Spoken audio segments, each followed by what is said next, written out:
Hey everybody, hope you're doing well. This is Steve. I wanted to share with you something that I've been working on. It's Luminist, and this is the site, luministapp.com, and it's a photo editor for photographers. I have been using Adobe for the most part for the last 25 years. I've been a photographer for about 35 years. I'm tired of paying the monthly fee. I had my own photo studio. I was doing bands, weddings, etc., mostly on the weekends, and that was a side gig. So I found that I was not needing a monthly subscription eating into my wallet. So I thought, you know what? I'm going to design something for myself to use. I am a minimalist. In my opinion, I think Lightroom has gotten a little crazy for me. And it's just going further and further. It's like, okay, too much. I'm not going to use most of these features, and I rarely used Photoshop. At the time of this video, the site has been up for maybe a month, and I've got some photographers using this, and they love it, but I'm still working on it. There's a lot more things to come. This is available right now in beta. The beta version has the features I'm going to show you, and it's only JPEG currently, but RAW support is going to be in this, of course, obviously. And when you export images in the beta version, the images have a little watermark in the lower right, okay? So, and there'll be a paid version, no subscriptions ever, okay? When you go to download beta, it's going to be for Mac and PC, Universal Mac, which means Intel processors and M1, M2, M3 chips. If Mac blocks the install, you're going to go to System Settings, right up here, the Apple, System Settings, Privacy and Security. Scroll down to the message about Luminist being blocked and click Open Anyway. You only have to do this once during the install. And then there's a Windows version as well. Right now we're on the Mac. And let's go and do... There's a download for Mac, there's a download for Windows, and there's a user guide. System requirements. It's a very lightweight app, and it's fast. I'm just going to show you what it has now. Download Mac, we're going to do that. So Luminist, as usual, you're going to drag it into the applications. So here's what you may see. Luminist not opened. Apple could not verify Luminist is free of malware that may harm your Mac. So you can move to trash or hit done. So what you're going to do is go up here, System Settings, Privacy and Security, scroll down, Luminist, so you're going to scroll down, Luminist was blocked to protect your Mac. Open anyway. Open anyway. Use password. This is the password that you use to get into your Mac. By the way, it's not limited to your Photos app in Apple. So we're going to just open some photos. Just open some of these.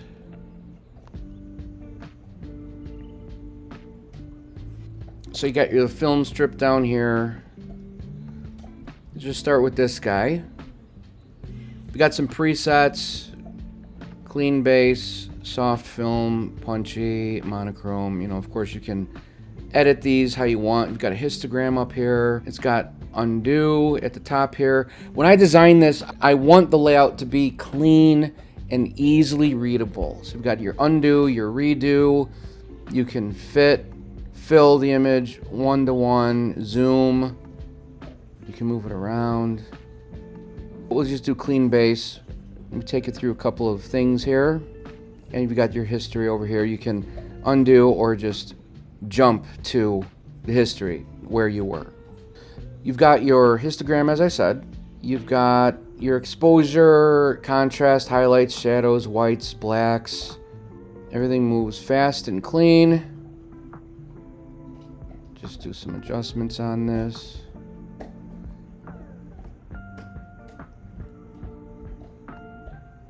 Temperature, tint, vibrance, saturation, a reset.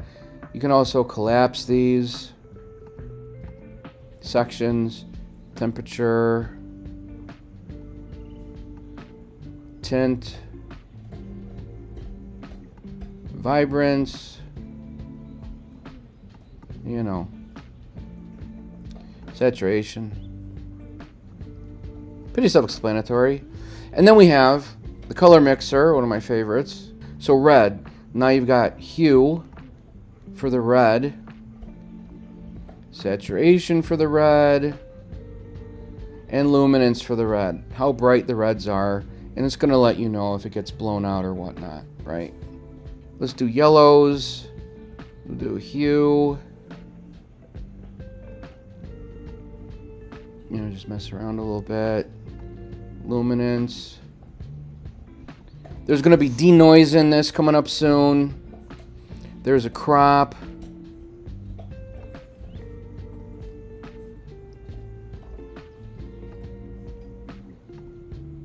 Okay. I'm going to undo that. I rarely use Photoshop. The only time I use Photoshop is for layers, and now I've added layers into Luminist here. So this is your layers section down below, and you're gonna stay on a photo and use the layers section in that photo. You can add any photo you want, but I'm gonna add the same one for this example. You can rearrange. The bottom one, your first one, is always locked. That's your base. You can toggle this to see through, so you can turn it off. So this was your first image. You added a layer, so now you've added a photo on top of it. You guys know how layers work. If you don't, you can click on the eye. Now you're seeing the image underneath, because if you uncheck this to see the top, so you're looking from top to bottom, if you close out the eye, you can't see the top image, you're looking at the bottom. We've edited the bottom one how we want. This is just a quick example. Got the top layer here. We're going to do monochrome. We'll just edit this a little bit. Now right now the layer is set to 100%. You've got a slider here at the bottom for each layer. Right now it's pegged at 100%, so you're seeing 100% of the photo on the top. You can drag this over all the way to the left to see the image underneath. Or 50% if you want like 50% opacity. So let's just do like, I want a little bit of color, mostly black and white, but just a little bit of color. Okay, so now what I'm going to do, I want his eyes to pop. So here's where the brushes, the erase comes in. You've got your erase brush. You can change the size of the erase brush. Let's just do the eye. And I want opacity at 100% of the erase brush. Really make that eye pop. Make the brush a little bigger. Bring down the opacity. Just brush in some of his fur a little bit, right? Too much. So we're going to brush. We're going to brush some of it away. So you're going to erase and brush back. You're basically erasing part of the top image to see through to the bottom, and you can control opacity on the brush as well. So you've got opacity for the layers, the erase and brushes. Make sure you click on the right layer at the top. Just blast it a little bit of color. Okay, that's good enough for demonstration purposes. What you can do too, let's just say you can also copy and paste edits. So let's say you edit this a little bit. You can copy edits, and then it says Command Control, click to select targets. So let's say you want to paste to the Stormtrooper, just as an example. Command, click. Now it's green for the target. Paste edits. Alright, these are the edits I pasted. You can always undo and bring it back. Comes in handy if you've got, you know, some portrait work and you get your color correction correct on the first one, and then you want to paste to the rest, right? Let's do one more of this guy. I'm gonna change this up.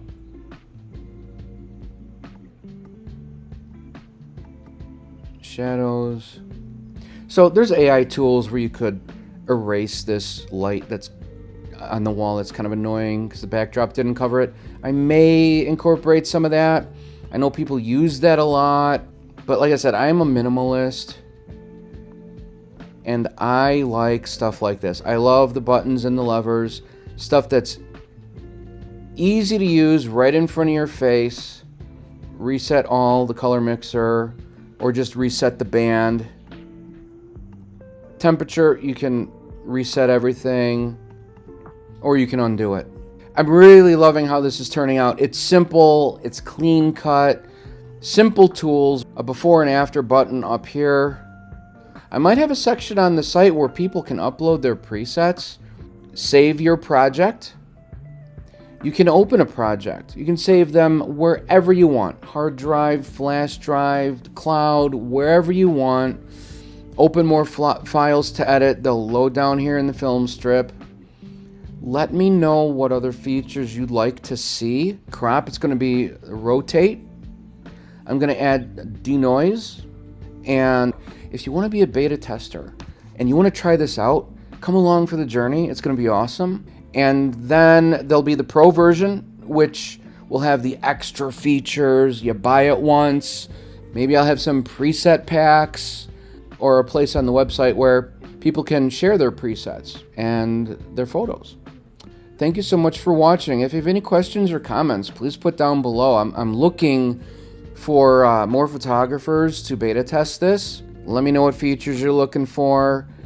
It's a minimalist approach. I've never utilized a star system like a favorites, but I think I'm going to do that. What I think I might do is up at the top here, maybe have like a library button. You click library and it will bring up all of these film strip thumbnails in images on the screen, like a library. And that's where you could favorite them, maybe add tags to the photos, you know, stuff like that. Let me know your thoughts. Thanks, guys. A lot more to come on this. I'm excited.